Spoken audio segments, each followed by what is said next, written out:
জাপানে এই মেয়েটা রিক্সা চালায়, আর রিক্সা চালিয়ে কলেজের পড়াশোনা খরচা চালায়, আর আমাদের ইন্ডিয়া হলে আমি ফ্লিপকার্টে পার্সেল ডেলিভারি করি, তার সাথে সাথে পড়াশোনা করি।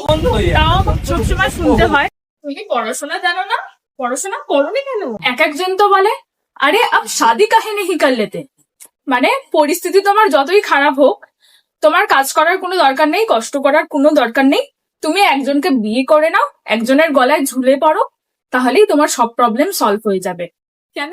মানুষ কি শুধু পেট চালানোর জন্যই কাজ করে, আর কোনো কারণ থাকতে পারে না? যেখানে জাপানের বা বাইরের দেশের ছেলেমেয়েরা যেখানে রিক্সাও পর্যন্ত চালায় বা গাড়ি ধোয় বা পড়াশোনার খরচা চালানোর জন্য রেস্টুরেন্টেও কাজ করে, তো তারা করতে পারে, কিন্তু তাদের কোনো কেউ কিছু বলার নেই। কিন্তু আমাদের ইন্ডিয়াতে যদি এরকম কেউ কাজ করে, তাহলে তাকে যে কত কথা শুনতে হয়, মানে ধারণার বাইরে। পেট চালানোর জন্য কাজ করে, পড়াশোনা করেনি বলে এই কাজ করে, বিয়ে করেনি কেন, মানে কত যে ঝামেলা আর কত যে কমপ্লেন শুনতে হয়।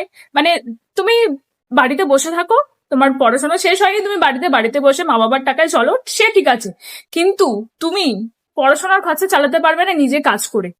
মানে এরকম মনোবৃত্তি কেন? আর সে কি কাজ করছে মানেই তাকে পেট চালানোর জন্যই বা তার বাড়িতে খেতে দিচ্ছে না সেই জন্যই কি তাকে কাজ করতে হয়?